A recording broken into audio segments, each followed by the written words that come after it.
Odhadujem tak na 153. To je veľa. Zarobíme. Zarobíme. Ježiš! Ježiš! Ježiš!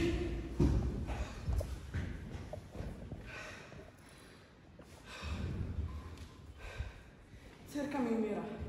Poď a vlož na ňu ruky, aby ozdravela a žila. Poďme. Podajú. Zaujím ma k nej.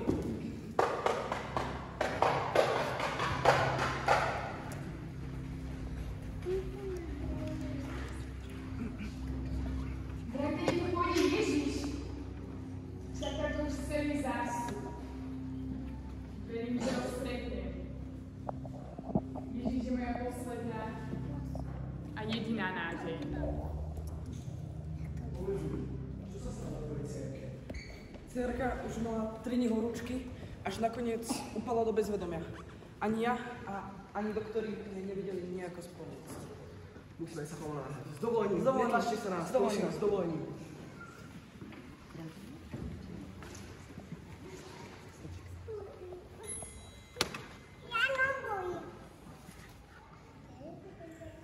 Či to bolí?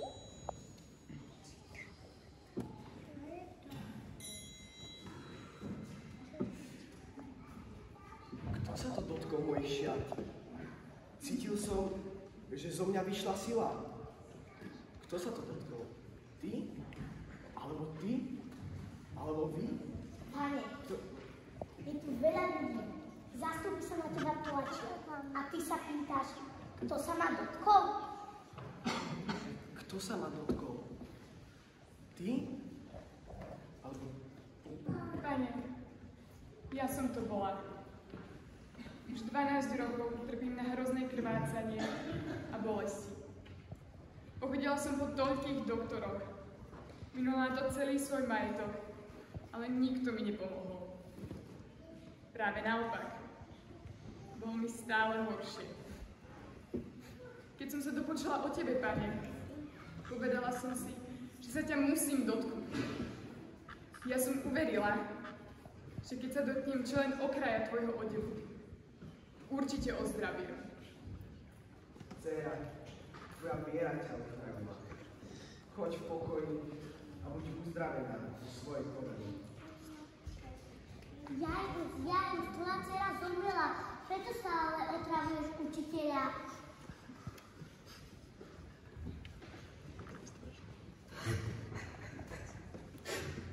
Neboj sa, len ver.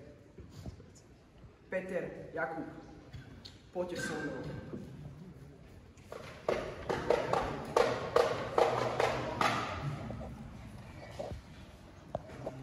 Prečo nariekate?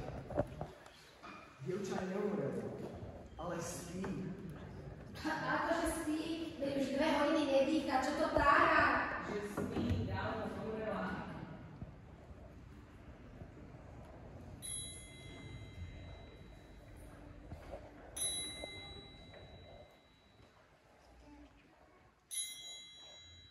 Talita kum. Talita kum, Talita kum.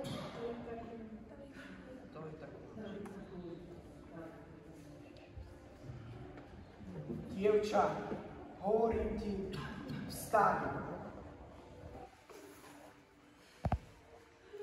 Zázrak. Ale, veď to je zázrak. A dievča hneď vstalo a chodilo. Malo totiž 12 rokov. I strpli od veľkého času.